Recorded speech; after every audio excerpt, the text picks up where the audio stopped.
सत्यबुद्धिरूपेण जनस्य हृदि संस्थिते स्वर्गापवर्गदे देवी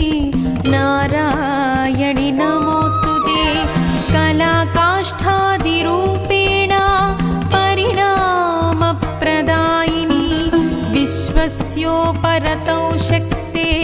नारायणि नमोऽस्तुते सर्वमङ्गलमाङ्गल्ये शिवे सर्वार्थसाधिके